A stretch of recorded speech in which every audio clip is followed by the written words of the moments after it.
Hey guys, so I'm here again with another prophetic revelation. Again, prophetic revelations are just God's way of adding weapons to your arsenal, adding tools to your toolbox that you can then use to navigate life as you walk with Him. So today, prophetic revelation is on guarding your heart. I received this revelation in October, specifically October 28th of this year, right?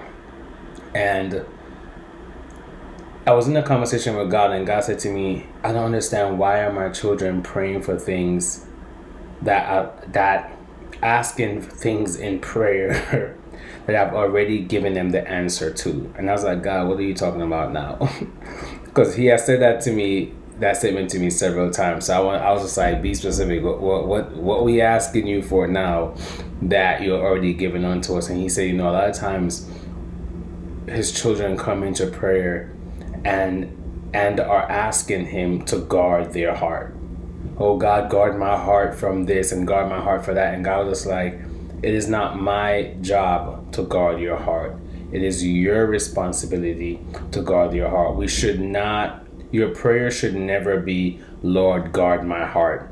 That is our responsibility, not His. God already gave us the formula to guard our heart. So why ask Him for something that He has already provided? And you may say to me, so where is this formula to guard my heart? And it's right there in Proverbs 4, verse 20 to verse 27. But usually we tend to read the scripture and only read a portion of it, but we don't read the other verses that bring to life that one verse. So we may go to Proverbs 4 and read the scripture that say, above all else, guard your heart. And because from it flows everything.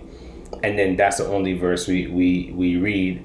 And then when we neglect to read the other verses that comes before and after, then we miss the whole formula of what God is truly saying in that chapter. So Proverbs 4 verse 20 to 27 kind of outline how is it that we're supposed to guard our heart. Because it does say, above all else, guard your heart. But how do you do that? Because guarding your heart don't mean blocking people off and like being it doesn't mean guarding it from your own understanding that I'm gonna shut people out. I'm gonna tighten up my circle and less friends mean less heartbreaks and all that stuff. That's your own might, that's your own power. So let's go to the formula, right? Proverbs 4 verse 20 to 24 said, my son, pay attention to what I say. Turn your ear to my words. Do not let them out of your sight. Keep them within your heart, for they are life to those who find them and health to one's whole body. Above all else, guard your heart, for everything do flows from it. Keep your mouth free from perversity. Keep corrupt talk far from your lips. Let your eyes look straight ahead. Fix your gaze directly before you. Give careful thoughts to the path for your feet, and be steadfast in all your ways. Do not turn to the right or to the left. Keep your foot from evil. Every instruction that was given from verse 20 to 27 was how to guard your heart. When He said, my son, pay attention to what I say, that's the first step in guarding your heart. Paying attention to what He say. Turn your ears to His word. That's another. So one way how you guard your heart is by paying attention to what God say. Another way how you guard your heart is turn your ear to His ears.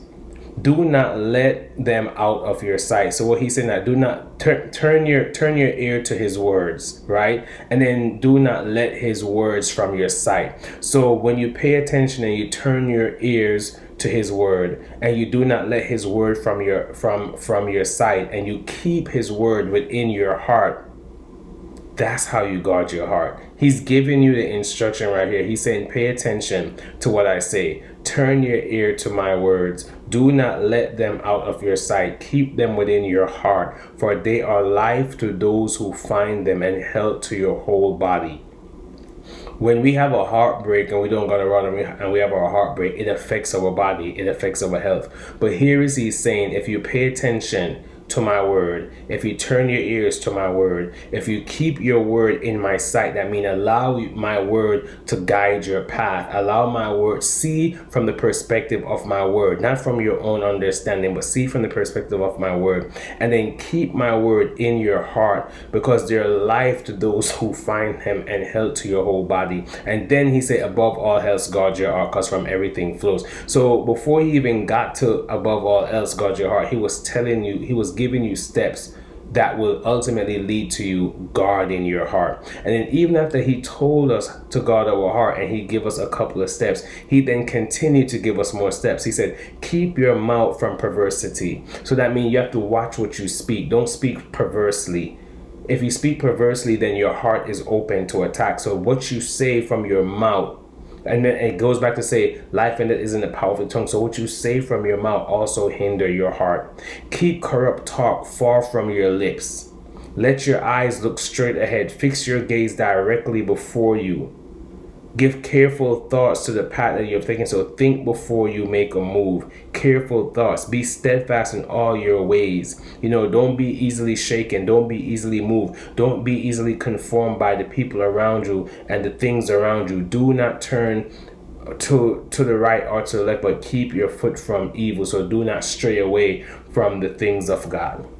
Those were steps and instructions on how to guard your heart. And does it mean that you also have to discern who you let come close to you? Yes, but certain times we don't discern properly if we don't follow these steps. How are you going to discern properly who not to bring next to you if you're not turning to his words? Because remember, you can't lean on your own understanding. So your discernment of who to let around you shouldn't be coming from your own observation, from your own natural eyes, but remember, you're supposed to be seeing from the perspective of his words. So all of these steps ultimately equip us with what we need to know how to guard our heart. Stop using the place of prayer as an opportunity to give God tasks that he already gave to you as responsibility. Stop praying amiss. Well, a lot of times we go into prayer and we're giving God a task. God, guard my heart, protect my heart. But that's not a task of God. That's something that he gave to us as a responsibility to do. Now, if you're asking him to create in you a clean heart, that's a different story. He does that. So you can go to him and say, God, create in me a clean heart. But when it comes to guarding your heart, that's your responsibility. Stop using the place of prayer as an opportunity to give God tasks that he has already given to you as responsibility.